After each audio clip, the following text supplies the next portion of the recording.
With the amazing author Rachel Brathen, and we are going to be doing a podcast. So anybody who wants to can watch. To Love and Let Go was amazing. So you can see how we do the podcast. All right, now we'll ignore that. So fun, yeah. Okay. All right. Okay. Great. Welcome. So welcome, Rachel. Thank you so much for being on Moms Don't Have Time to Read Books. This is such a treat for me. Thank you. Thank you so much for having me. I'm so excited to be here. Oh my gosh.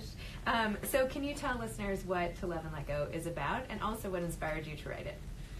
To Love and Let Go essentially is about a year in my life where I had the most amazing things happen and the most terrible things happen at the same time. So my best friend passed away really tragically in a car accident, and she was supposed to be a bridesmaid in my wedding. 3 months after that, I got married to my husband, which was a highlight, of course. And then my grandmother passed away, and then we lost our dog, and then my mom tried to commit suicide, and this all happened in the scope of one single year.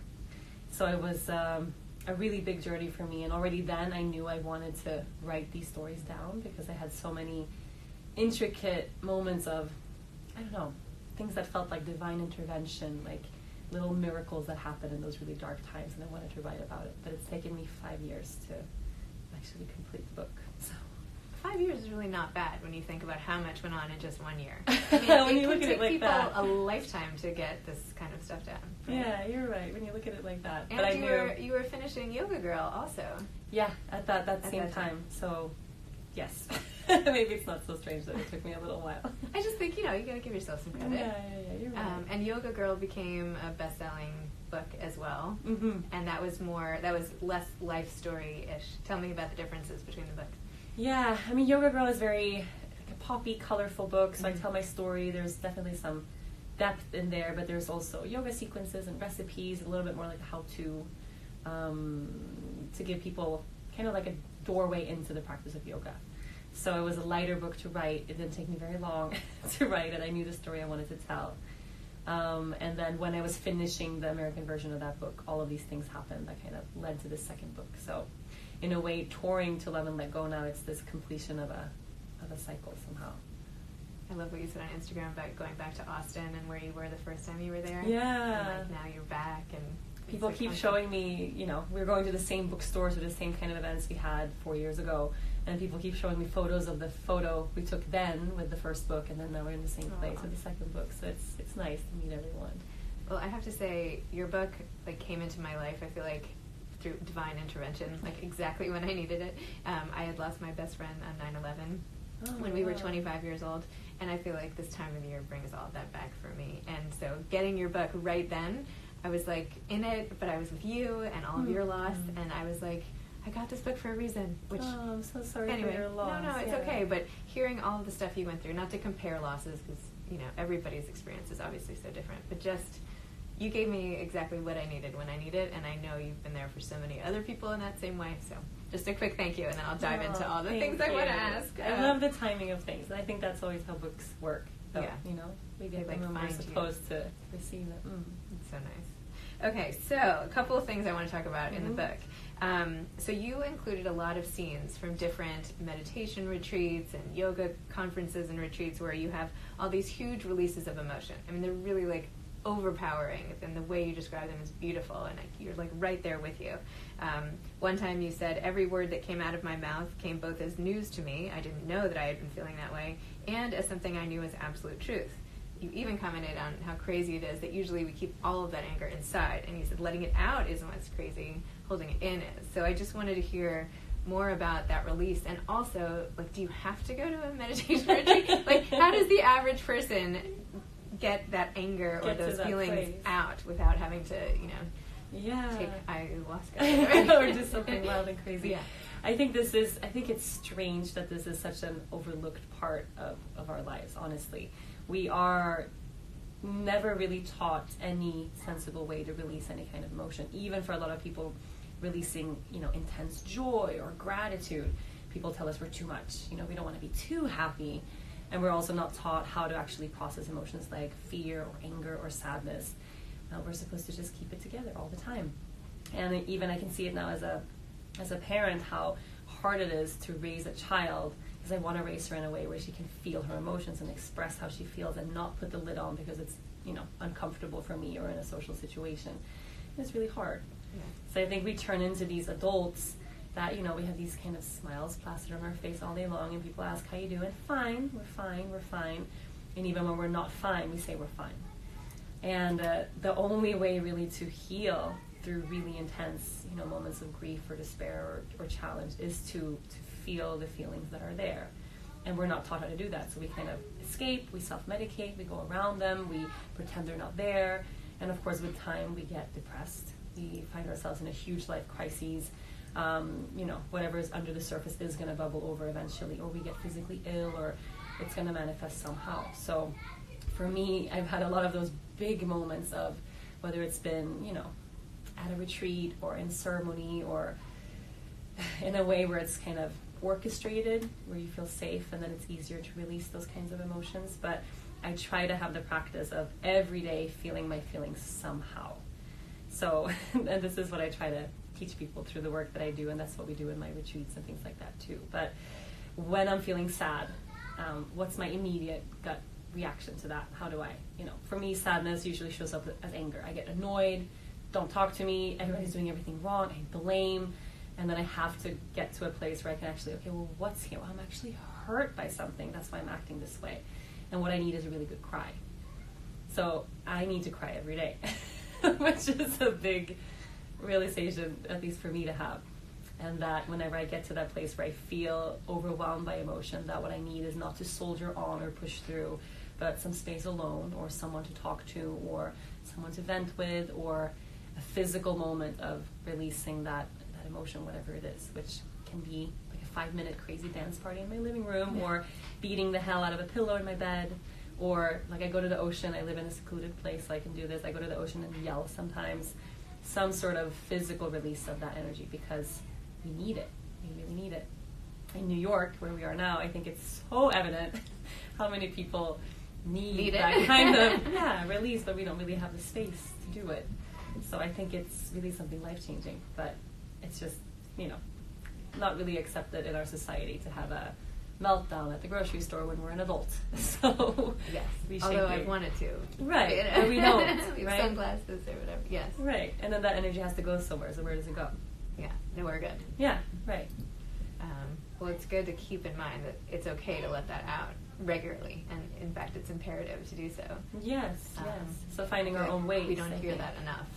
So right. That's good to be good to be the voice of that. And this sort of dovetails with what you said in the book. You said, and this is during this horrendous, how do you even pronounce this? Ayahuasca? Ayahuasca, okay, yeah. Good. Horrendous ayahuasca experience, which, like, literally I could, feel the fictitious spiders crawling up my skin the way you wrote it. You said, what we resist persists, whether it's pain, anxiety, fear, loss, whatever emotions you feel, don't fight it, experience it. Feel it all, lean into it, surrender to it, breathe into it fully. Open your arms wide and welcome it all, let go. It will lead you to the light.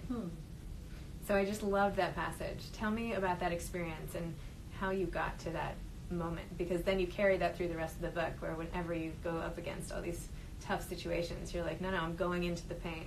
Like, I'm releasing, and then I can deal with it. Yeah, it wasn't until now that I'm doing some press for the book that I realized that this ayahuasca chapter was a big deal, because a lot of people are picking up on it. I hope I'm not selling it as something that's, easy to do or easily accessible. Now I feel like a failure that I picked something so common. No. I try to find things that I think because so common. In the yoga community, it's kind of common. Not common, but yeah. In my community, a lot of people have done ayahuasca or know what it is. Mm-hmm. But in the rest of the world, it's like, what is this insane, hallucinogenic? So, it's totally crazy and totally insane. So it's not something that I recommend people seek out, or, especially not if it's not a trusted environment. I do not think your book was an advertisement for this in any way. Okay, in fact, it was like a run for the hills if this thing is even near you type of situation. So okay, good, do not worry. Do not worry. Yeah. But it really was one of those things where, and I don't do drugs. I mean, any mind-altering substance I've always been super terrified of my whole life. So everyone else who was at the ceremony with me had done a lot of, had experiences with psilocybin or LSD, mushrooms, those kinds of things. And I didn't. So I think I was a little, not naive, but I didn't really know the extent of what I was getting into. But I ended up having this life lesson that changed my life. I still experience the effects of that lesson. And it was so palpable because I got to have this, complete experience of all my worst nightmares, like an acid trip gone wrong, essentially. All my worst nightmares happening at the same time with this realization that I am about to die. And it wasn't this thought or a fear that maybe I'm going to die. It was this 100% truth that I am on the verge of death. There's no escaping it. I'm going to die. I'm not going to make it. And somehow it was too much.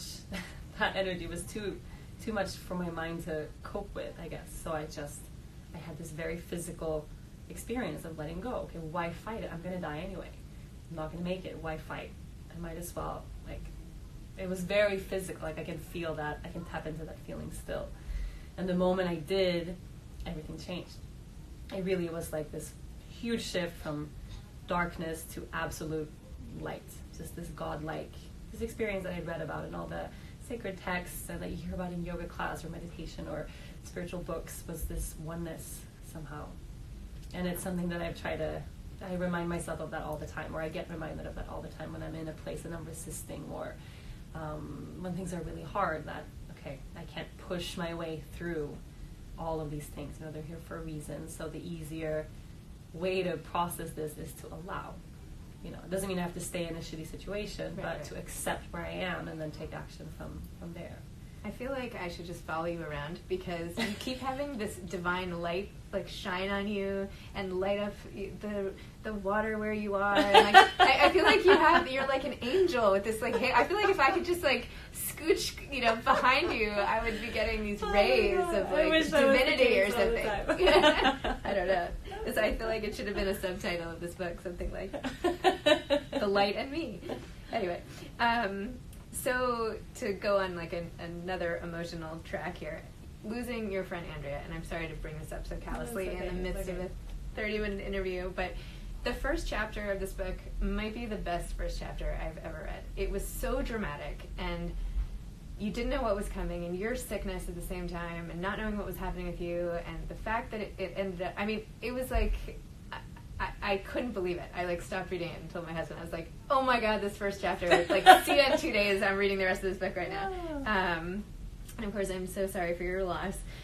But you wrote about these emotions in such a raw, open way, as if you were going through them now. And I was just wondering, now that some time has passed, how you reflect back on that initial period of loss and grief, and if you've managed to find, and obviously a lot of good has come in that you've made a lot of spiritual progress and you've helped so many other people, but what would you think are maybe any positives that might have come out of such a horrendous situation? It's such a hard question to answer, but I am a big fan of the term or the cliche, to trust that life takes you where you're supposed to be. And I share that a lot. I wrote that in my first book a lot. And then when I was moving through all of this intense grief and loss, that was just the most insulting thing anyone could ever say. Everything happens for a reason. So it's a really insulting thing to say to someone who just lost someone. So I don't believe that has to be purposeful, it's all for a reason, it took me somewhere. I believe more in the sense of finding some sort of purpose in loss. So would I, take all of it back? Any good things that have come from this, if I could have 5 more minutes with my best friend, absolutely, and wouldn't even think about it. But I think that the growth that happens from moving through those kinds of struggles, it shapes you in a way that I can sense in my bones. That was supposed to happen. Mm-hmm. That growth, I was supposed to learn these things. I was supposed to have my heart crack open in these ways. I was supposed to know how to touch this level of grief and sorrow so that I can speak on it and touch other people in that same way who are moving through similar things. That was supposed to happen. Did it have to happen, by her dying in that way? Hopefully not. I like to believe that we're meant to go through some sort of struggle and then we get what we get. And we gotta just do what we can with that. But it's a hard concept because I really believe in the spiritual truth that we are where we are, right? Yep. So we can't. It's a hard part of grief, wanting to go back to something that isn't there anymore, or wishing for something to be different, or that shouldn't have happened. She shouldn't have died. I still think that that's true. She shouldn't have died, but here we are. Right. So it's this concept I still struggle with a lot. I also thought it was so powerful, the part when you were in the retreat after your dog had passed away and you were just like overcome by remorse and wishing you could have done something to help. And I can't remember her name, Sean. Anyway, I can't remember who was working with you on it, but she said something like, would you have done everything you could to save your dog? And Yeah, like, Shuba. Shuba. But you couldn't have saved him. Like, it's like you would have, but you did everything you could. I don't know, it's just another way of looking at it. I didn't say that very well, but you know what I'm saying. Like, and I remember, because of course I knew that. Like, right. No, if I could have saved him, would I have saved him? Of course. But it was, sometimes we have to hear things in this moment when we're actually open to receiving it. Yes. Which is why I think when we move through loss, we can have 100 people tell us all the nice things, and we can read all the nice books, and then we're just not ready to actually listen. You know. So, and for some of us, that's a lifetime of not being able to maybe feel safe enough to open up into a place where we can actually use the pain in a way. Because I mean, I know people. My mom is a great example of that. She lost her fiance when she was 25. She's spent 15 years not thinking about it, not talking about it, not processing it. It was this chapter we tore out of our lives, and then her healing process started, and then it wasn't like it happened yesterday. That time doesn't matter at all. So it's, I think, timing and feeling safe and having the resources and the support to actually hold our hands as we move through these things, because we can't do it alone. And I have to say, I started getting a little worried about you because you were having such intense panic attacks in this book, and you were having times you thought you were going to die and trying to call somebody like, I can't breathe, and I could just feel you like trying to gasp for air with these horrific panic attacks. And I just wanted to make sure that you got some sort of treatment for that, or like you're seeing somebody to talk about it, or you have some medication or something. Like, I'm worried like you're going to walk down the street and have another panic attack. Do you feel like you have it under control? I never felt that way in my life, actually. It was just then. It was just then. I'm really grateful I had the experience, because in my trainings and retreats and groups that I do, I see so many people who suffer from anxiety and anxiety attacks and panic attacks. And it's kind of like, teaching yoga, any physical ailments you've had are the greatest resource you have, because it's not until you've had intense back pain that you actually know how to teach someone who's moving through intense back pain. And similarly with guiding someone through something emotional like that. So I would have people come to class and I suffer from panic attacks, and I would go, oh, but I didn't understand what that meant until I had one, and it was this, oh my God, I'm about to die. It's like death is imminent now. And then realizing that didn't originate from this physical place inside of me. It wasn't just my throat closing up, it's this grief, being overwhelmed by too much emotion. So it's not something that that was reoccurring. It was just during this time in my life where I can see now where I didn't have an outlet to talk about it. I wasn't sharing. I wasn't speaking. I wasn't seeing a therapist. I was kind of like, everything's great now. I've moved on, which I hadn't. So I think the best way through for anyone who suffers is to make sure that we have the outlet to speak about it, that we don't keep these things to ourselves, because everything that we keep in the dark, it just grows, and then it becomes this unbearable thing until we shine the light on it, and it's like, oh, I'm not alone in this. I can manage it, but we have to speak about it all the time.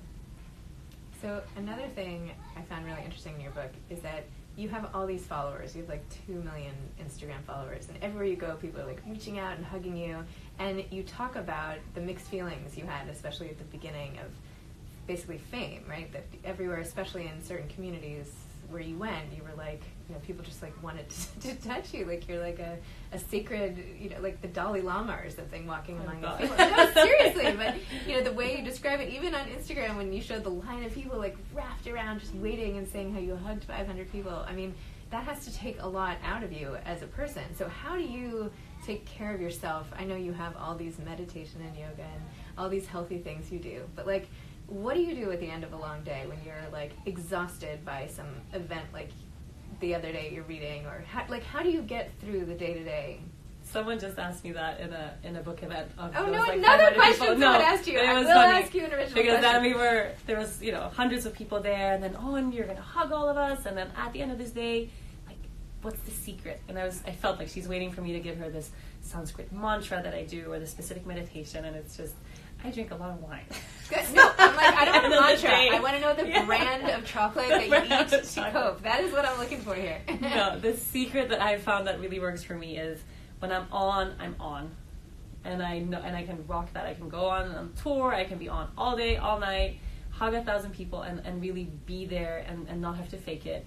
But then when I'm off, I turn off, and that's when I struggle. So, for instance, on this tour, if we have an off day in between, and then and then I meet someone kind of accidentally, they're not going to get the best version of me, because then I'm in this private space. I don't really want to talk to anybody.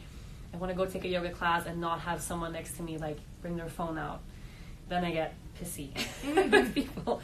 So I kind of have the contrast of knowing when to be on, and then when I live on an island in the middle of nowhere. Like there's 3 houses on our road, no people around. So I think that's how I rebalance, is I get to be really off and not. It's like 2 totally different sides to my life. Yeah, and then wine and the yoga. You do the yoga, you drink the wine, you eat the chocolate, you meditate, you feel your feelings. I think all of it, whatever works. And you've built this whole community around your desire to help people and have people help each other, right? Lift each other up, admit to our feelings, heal together. I mean, it's really a beautiful thing that you're doing. And on your website, you say it's a new lifestyle, movement, and brand to heal and change the world, just to have minor little goals here, and that everyone can be a yoga girl. So how, maybe this is like an oxymoron, how can you be a yoga girl if you don't necessarily have time to do yoga classes? Or like, how can you tap into that if you don't have time to do the other stuff? I know I kind of touched on this before, but this is what I'm really focused on. Like, because a lot of people don't have time to take yoga or even meditate or whatever, but want to tap into the part of your community where we can help each other. How can we do that? Yeah, and I think when we kind of expanded onto that platform, and it was a really conscious choice that I made of, I don't want to be at the center of all of this anymore. It's really important for me that this is about community, that we're lifting each other up. Yeah. And it's the yoga practice, the physical poses we practice on the mat, that's just a tool. And it's a tool that's worked really well for me. It's working for a lot of people, but it doesn't have to be that every day we make our way to some fancy yoga studio and we pay $30 to go take a 90-minute yoga class. For many of us, it's the 5 minutes we'd spend breathing while we just dropped our kid off at school, or right before we go to bed, or it's making the active choice to sit in silence or journal or call up that friend, that we're all on the path searching for that kind of self-love. So that's what it, for me at least, the embodiment of being a yoga girl is that we're searching together. And the clue to all of this, or the glue that holds everything together, is we have to heal ourselves first before we can really ever help anybody else. But the moment we do, the moment we start filling our own cup, whether it's through community, through friendship, through yoga, through family, all the tools that we have and the beautiful things that we have, we're going to all of a sudden realize that we have so much, and then that can overflow. We can actually do something that's of service to the rest of the world. So it can't just be, me and my yoga and my green juice and my health, and that's the end of it. It has to be, okay, I'm healing something that needs to be healed here, so that I can look up and around and see that there is a whole sea of people that needs me. We all have something unique to give to the world, but we're never going to be actually able to give that to someone else if we're still working through the pain that we have inside. So that's what the Yoga Girl community is about. It's filling our cup and then, helping the world in different ways. And just from a time management perspective, you do so much in your life. You're leading yoga retreats and classes all over the world. You run yoga studios in Aruba. You have this Yoga Girl community. You have 2 nonprofits, one for animals, Sgt. Pepper's Foundation, and one for women and children. You host From the Heart podcast, which was so good. And you have a toddler who I fell in love with from the pictures. Oh my gosh, she's oh my gosh. When do you do everything? You don't have to go into the nitty gritty, but just how do you? That's such a cliche question. How do you balance it all? But from a time management perspective, what are your tricks? How do you fit it into a day? I think it's similar to the idea that I have of on and off. So I'm a very efficient person. I really, under pressure in a short amount of time, I can get a lot of things done. And I'd rather have a really intense 5-hour workday so that I can be really off and spend time with my daughter at the end of that, than philander around and do a little bit here and a little bit there, and then all of a sudden I'm working all day long, and it just feels like it's this never ending. Especially if you work in social media, or it's easy to take your work. There's a blurry line between work and personal. I don't really have a clear line there. But the key to everything is having really good people around you. So I have an amazing team. I delegate a shit ton. That is kind of my goal every day, is everything that I can delegate, I delegate. And then there are things that no one will ever be able to do. No one can teach my classes. No one can record my podcast. No one can record my books, take my photos, film the things, whatever it is. So I try to have it, that's what I really focus on in a day. And then I used to think that I should do everything, and I should have my fingers in everything and kind of control everything and make sure everything is up to what I want. But then realizing that there's other people who do, those things way better than I ever could. So a little bit of letting go, I think, helps a lot. On theme with your title. On theme, very on theme. Your next you could do like a little time management pamphlet that right. goes along with the book. I'll just let you can expand your, give me a little credit in the acknowledgments. You can do that book next. Now, actually, speaking of next, so are you doing another book? I know you're in the throes of this one, and this was such a powerful emotional book, and you couldn't possibly replicate something like this, but what are your plans for coming up? For future books, I have this dream now just from meeting people who've finished the book and who've seen people how they've reacted and responded to the book. I would love to do sort of a handbook for people who are moving through the shittiest time of their life, just to kind of, in a more digestible way, almost like a little how-to, not that it's going to, save anybody's life in that sense, but to have something when it comes to the actual actionable things that I did to take me through. So the exercises to, feel your feelings, how to move the body, taking care of ourselves in that sense. But that's just a little seed planted in my brain right now. But we have an online platform, yogagirl.com, where I have a lot of new live videos, and so yoga and meditation classes also to help people move through challenging times. So I'm focusing on that. And then eventually I'm going to take a vacation, I think. So that's also next. Do you have any advice to aspiring authors? Oh, I love that. I think we spend a lot of time focused on all the things that might not work out. At least that's what I see a lot. That little critical voice in the back of our heads that tells us, like, no one's going to like this book, or no one's going to pick this book up. You'll never get it published. And sometimes that voice keeps us from even trying. So I think as soon as we start writing, we make the decision, okay, I'm going to go for this. It sets this universal law in place where we start to have energy drawn toward the thing we're creating, and then all of a sudden doors will open that we didn't see before we started. So I think it's the best piece of advice I could ever give is to just do the thing. Just start, write the book, do the project, start the business, whatever it is. But especially when it comes to writing, I think we have to write first. And a lot of us feel like, oh, I have a book inside of me, but then we don't actually get to the point of, putting the wheels in the motion of actually writing it. So having a good intention and then taking action and then doing that every day. And did you carve out time every day? Like, how did you do it? I know your husband Dennis gave you a notebook, and you were sitting on a dock, and it just flowed out of you. But how did you incorporate that into? I had the original deadline for this book was 2016 for the manuscript to be handed in. That happened 2018 at some point. So I am not the kind of person who writes a little bit every day. I wish I was like that disciplined. Like, I'm going to write 500 words every day, and then eventually you have a book. I am more I have a deadline. Everybody's going to kill me. What the hell? Gotta write this book and then squeeze it out. But I also, for this book, because I had my notebooks, and then I had things I shared on social media, my diaries. It was piecing all of that together, and then, it was mostly hard because it was such emotional work. Every chapter I was just bawling my eyes out and had to pause and come back with a fresh mind. So that was part of why this took a really long time.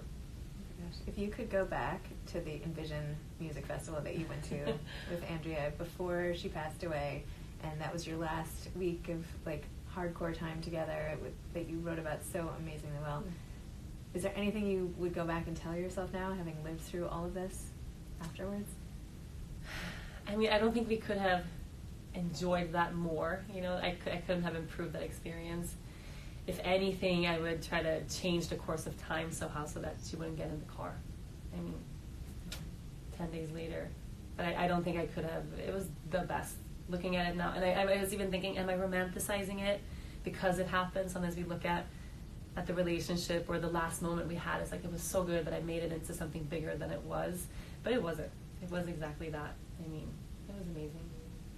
and the song that you had, and the good things keep coming. Mm. That I played. I believe in the good things coming. Yeah. I played that last night, and you did? Yeah, so I was like typing it for Christian. Isn't he amazing? Oh my gosh! Then I'm like sending my husband the song. Anyway, it was so good. So now I feel like you've given me a soundtrack. You've given me tools. I have my little yoga manual, and I can like go off in this like nicely packaged way. So thank you for everything you've given me, and for the amazing experience of just reading this book and getting to share your life so openly and all your emotions and all your posts and just letting the world in to help everybody else. It's really thank you. It's so really much. Beautiful thing that you're doing. Thank you. So. Thanks for reading and thanks for taking the time for this. Well, thanks for having me. You're so lovely to talk to. Oh, thank you. Thanks.